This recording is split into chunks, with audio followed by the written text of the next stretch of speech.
After returning from a long overseas business trip, I was talking with my colleague, Emily, when I heard our boss, John, shouting from behind.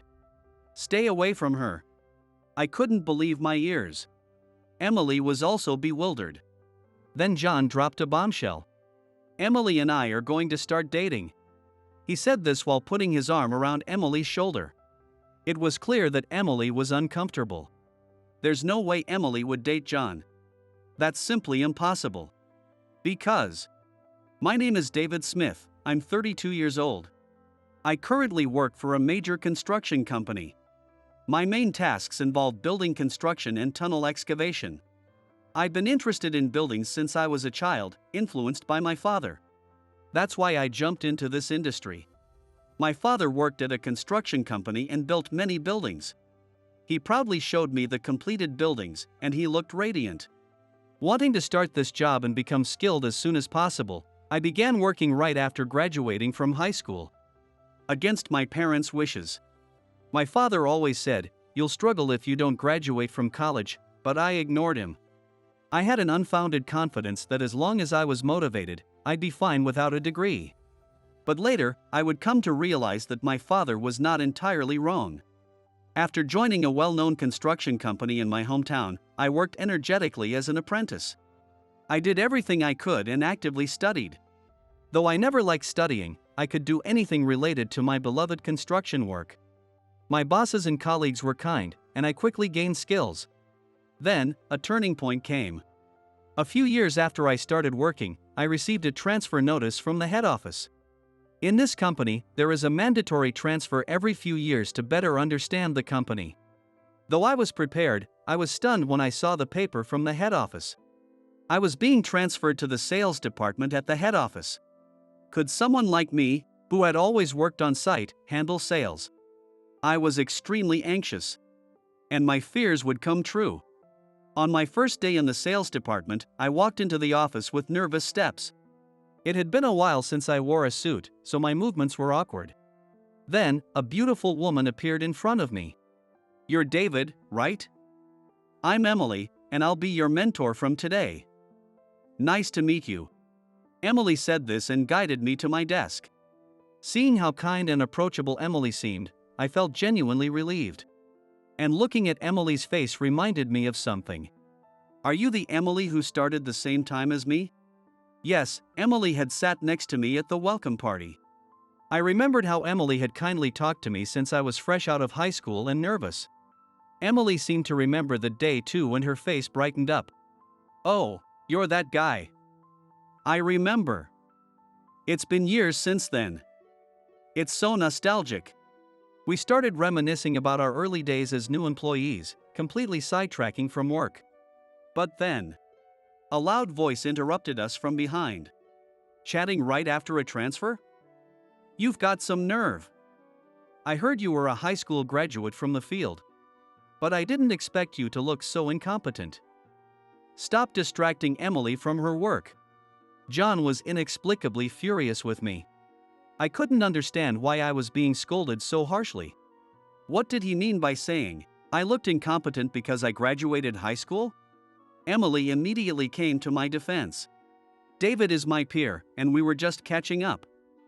I plan to have him shadow me on sales calls so he can gradually learn the job. With his field experience, he'll adapt quickly." Hearing this, John laughed. "Emily, you were peers with this high school graduate? Don't worry. I'll assign a different mentor to him." I was shocked. This was the first time I truly understood what my father meant about struggling without a college degree. Emily looked displeased and unsatisfied with John's decision. "But I already prepared training materials for him based on your request, so I'd like to continue as his mentor." But John was adamant. "Sorry for the trouble, but I'll assign him a more suitable mentor." "Jim. Come here." An employee named Jim, who looked a bit older than me, stepped forward. John appointed him as my mentor. "Jim, you'll be mentoring this guy from today. He's a high school graduate like you. It's best for a high school graduate to be trained by another high school graduate." Brilliant idea, if I say so myself. John walked away, patting himself on the back. It became clear that John was extremely concerned with academic qualifications and looked down on high school graduates. I felt only anxiety about the future. As I stood there bewildered, Emily sighed deeply and said to me, "I'm really sorry. John is such a moody person. It's so frustrating. But you'll get used to it soon." Then she returned to her desk. Jim quickly approached me, instructing me to join him for sales rounds. I followed Jim as told. Once we left the office for our sales calls, Jim said something surprising. "David, you're about my age, right? I've been wanting to transfer out of here, but I haven't gotten the orders yet. I don't want to work under someone like John." Jim sighed deeply. It's natural not to want to work under someone as arrogant as John. Trying to console Jim, I said, "I understand how you feel. I was called incompetent just for being a high school graduate right after my transfer. I'm worried about how things will go from here." But Jim's expression didn't brighten. Then he revealed something shocking. "The reason he switched your mentor from Emily to me is because Emily is his favorite. He probably didn't like seeing you talking to her." "What? He changed my mentor just because of that?" Jim continued. "Yeah. The sales department is John's domain. In the past, he transferred male employees rumored to be close to Emily. That's the kind of person he is." I was speechless. It's one thing for John to have feelings for Emily, who's much younger than him, but it's absurd for him to be jealous of other employees. I felt completely stunned. I had no confidence in my ability to work here without issues. For now, I followed Jim on his sales calls, taking notes on everything I needed to learn. I will learn my job quickly so that John won't say anything to me. I swore this in my heart.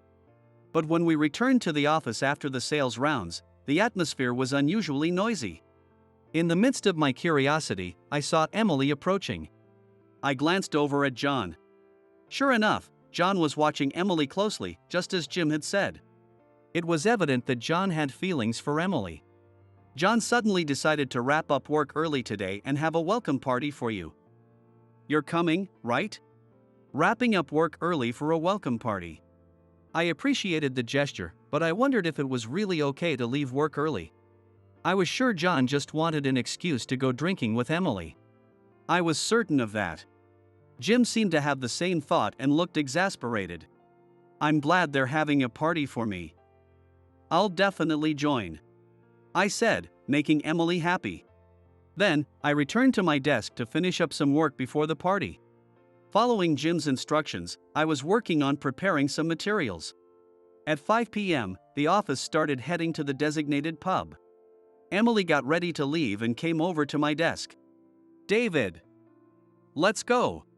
Though Emily invited me, I wanted to finish a bit more work first. "I'll be there soon. Please go ahead without me," I said, continuing my work. Emily, seeing my situation, said, "All right, I'll go ahead," and headed to the pub.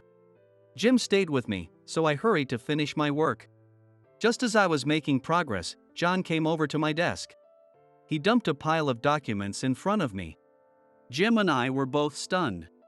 "These documents need to be sorted by tomorrow. You guys can come to the welcome party after finishing this." "Not that I expect you to finish." I was speechless. John left the office, laughing and in high spirits. Jim was shaking with anger. John planned this from the beginning. This is all John's work. It's infuriating.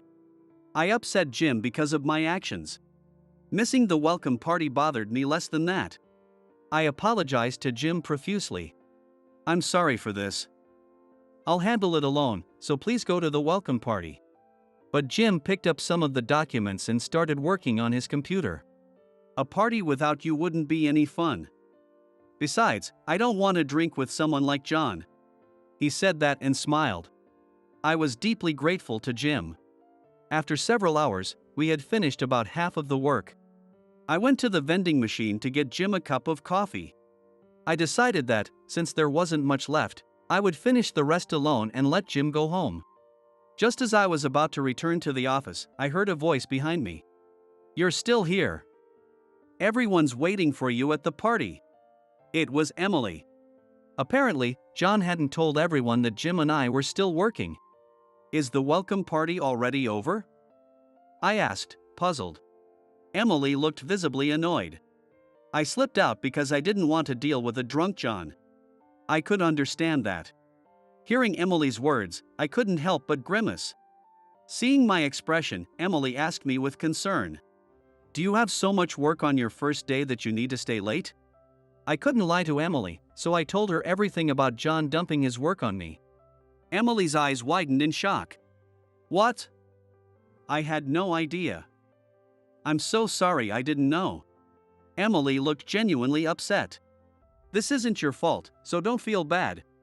But Emily shook her head. John ruined your welcome party. I'll help you finish this quickly, and then we can have a proper welcome party together. Emily rushed back to the office. Inside, Jim was furiously working on the documents without a break.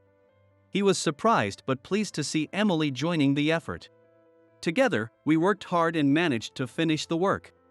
We decided to have my welcome party at a different bar, far from where John and the others were. Jim, freed from the work, chugged his beer in one go. Even Emily joined him, drinking her beer down. I really want to get back at John someday, Jim shouted. Emily also vented her frustrations. Ever since John became our boss, I'd been having nightmares every day. He keeps messaging me for no reason. It's unbearable. I was stunned. John was bothering Emily even outside of work. No wonder she was having nightmares. Jim, hearing Emily, gave her some advice. Emily, you're beautiful and graceful, so you're very popular among the male employees. John especially likes you. He might be trying to make you his girlfriend. Be careful. Emily shuddered. No way. That's insane. She downed another beer. Despite the short time, we had a fun welcome party.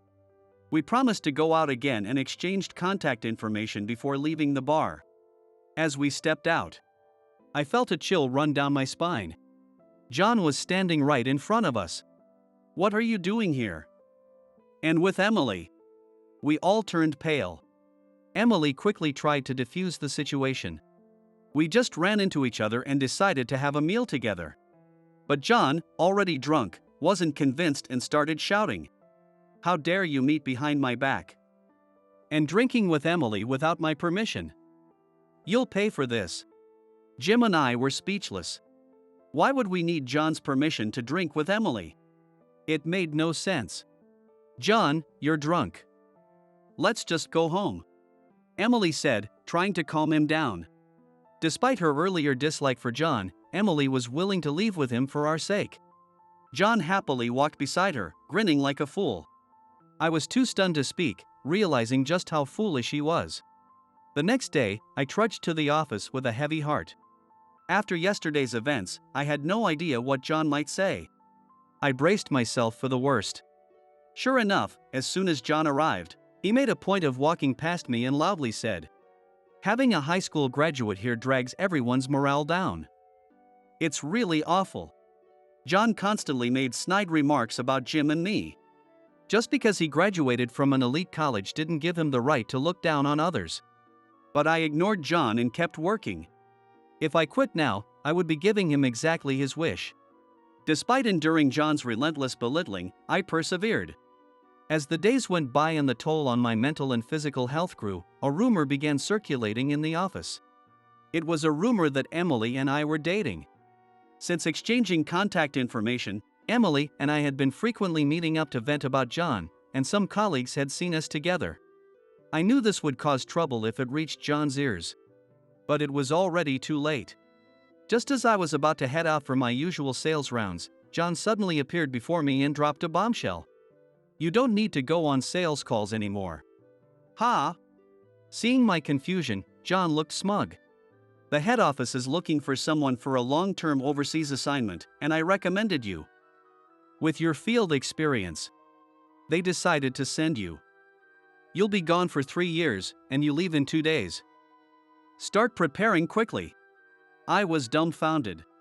It was all so sudden and forceful. My colleagues looked incredulous. Jim was trembling with anger. I'm being sent on a long-term overseas assignment? I asked repeatedly. But John just laughed. I'll be glad to see you gone. You're not even close to being good enough for Emily. He really wanted to separate me from Emily that badly. I was in shock. But John's orders were absolute. I had no choice but to comply. Back at my desk, I started packing my things. Seeing this, Emily rushed over to me. This is too cruel. I'll talk to John for you. She tried to go to John, but I stopped her. I couldn't let Emily get dragged into this. And so, I departed for overseas. The overseas assignment allowed me to use my experience and improve my skills, making it a valuable opportunity. What was supposed to be a 3-year stint turned into 4 years before I knew it. As I was working on site as usual, I received a phone call. It was from the main office in the US. I was instructed to return to the head office next week. I was finally going back to the US. I felt a surge of excitement at the thought of returning home. The day arrived, and after a long journey, I landed in the US. I headed straight to the office to greet everyone. The main office hasn't changed at all since I last visited. The same scenery greeted me as when I left for my long overseas assignment, which somehow felt reassuring. As I walked down the familiar hallway, I heard a voice call out from behind. I turned around to see Emily standing there. "Welcome back, David." I felt a bit nervous seeing Emily again after so long. "Jim has been eagerly waiting for your return too." Knowing that everyone had been waiting for me made me happy. As I was having a pleasant conversation with Emily, a sudden shout came from behind me. "Don't you dare mess with my girl just after coming back." I couldn't believe my ears. What on earth was he talking about? Emily also looked confused, staring at John. "What are you saying? Emily isn't your girlfriend. You shouldn't talk like that in front of a female colleague." When I said that, John glared at me. Then he said something unbelievable. "Emily and I are going to start dating." "Who do you think you are to talk to a department head like that?" John put his arm around Emily's shoulder. Emily pushed him away, saying, "John, stop it. I don't like you at all." "What? Emily, you do like me, right?" Despite Emily's clear rejection, John wouldn't accept it.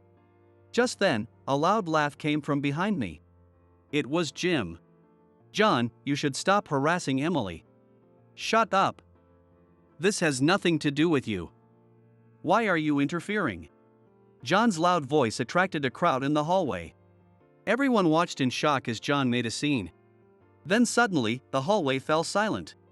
Someone pushed through the crowd and addressed John. "What's all this commotion, John?" The president, Mr. Johnson, looked at John curiously. Then, noticing me, he smiled. "David, you're back. Emily missed you so much. Finally, after 2 years of marriage, you can live together properly. Dad, please stop saying that in front of everyone." Emily blushed, her face turning bright red. Sorry. I just got excited seeing how happy you are."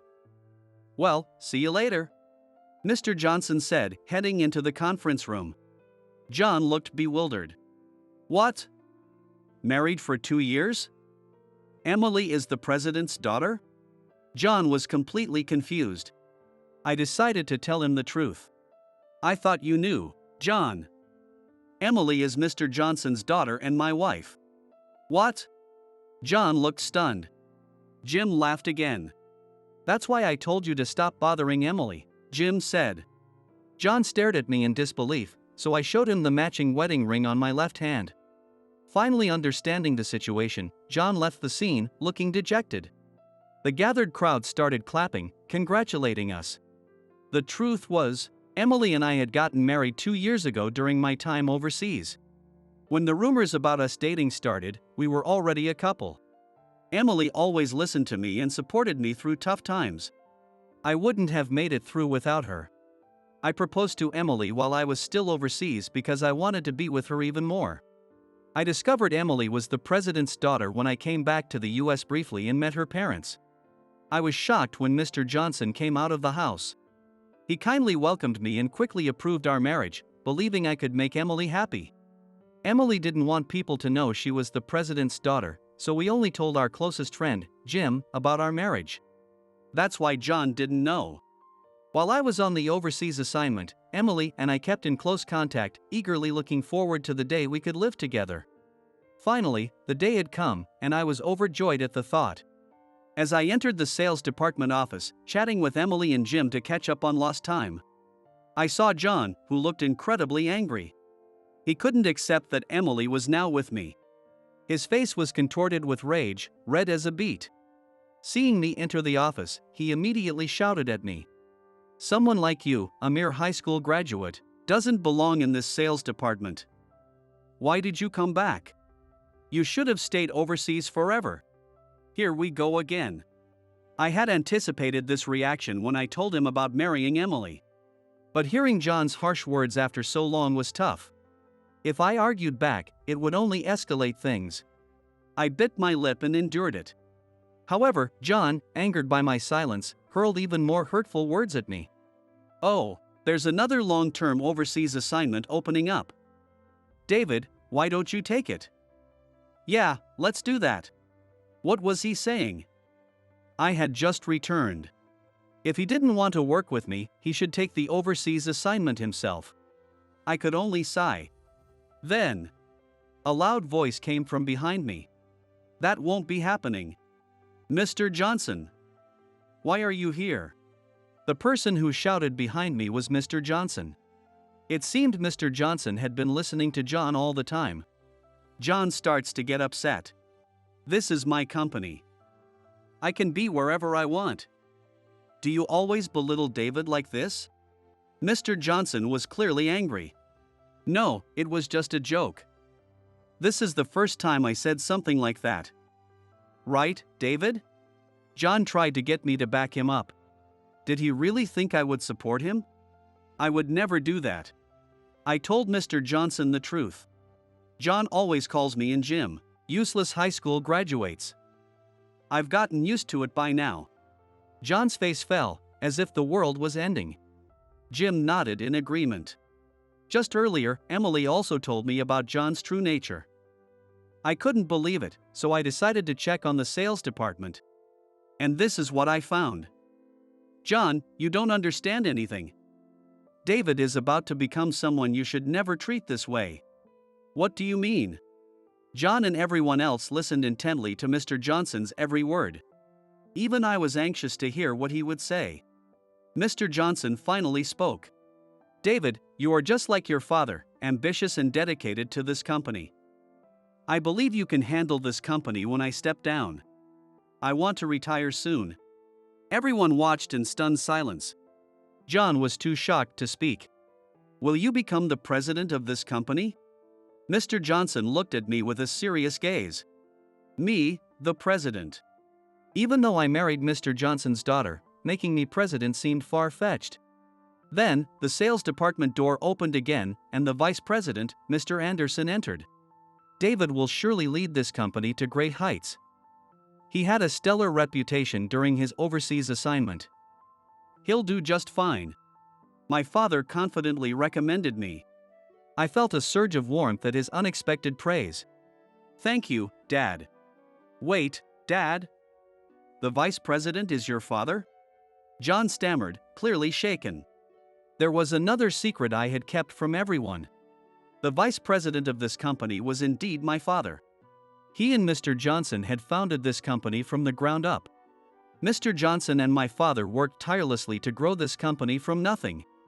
I kept this a secret because I didn't want to be seen as benefiting from nepotism. Having decided to join the company straight out of high school, I wanted to carve out my own future on my own merits. My father shared this sentiment and hadn't even disclosed our relationship to Mr. Johnson. When I found out, I was so shocked I nearly fell over. When I introduced Emily to my parents before our wedding, my father was overjoyed and moved to tears. He believed that I could make Emily happy. Ignoring John, I shook hands firmly with Mr. Johnson. "I will work hard to uplift this company and make Emily happy." As I said this, the sales department erupted in warm applause. "I'm relieved to hear that. Now I can retire peacefully," Mr. Johnson said. On the other hand, John looked pale and stunned. David as the president of this company? This can't be happening. I must be dreaming. John muttered, collapsing to his knees. Mr. Johnson then dealt John a further blow. You have been harsh on David and Jim. There are many employees who joined this company straight out of high school. With you as their superior, more employees will suffer. You are demoted as of today. John looked at Mr. Johnson with desperate eyes. Demoted? But I've worked so hard. Please, give me another chance. I'll try to be a better manager. Jim, who had been quietly listening, raised his voice. Someone who looked down on us, as incompetent high school graduates can't suddenly become a good manager. Start over from scratch. Mr. Johnson nodded in agreement. Unfortunately, I agree. People don't change that quickly. Reflect on your past actions. John hung his head and began to cry. None of our colleagues went over to comfort him. As Mr. Johnson decreed, John was demoted and transferred. He kept begging Mr. Johnson to reconsider, but to no avail. Eventually, John was sent to a branch office in a remote location, where he continued to cause problems by looking down on high school graduates. Mr. Johnson then ordered John to be transferred to a subsidiary company. But John's pride was too great, and he chose to resign. Now, no one knows where John is or what he's doing. It's a result of his own actions, for never valuing his subordinates. As for me, I am now happily living in the US with Emily. After being apart for so long, I am determined to make up for lost time and build a happy family. I also aspire to become a respected president that all employees want to follow.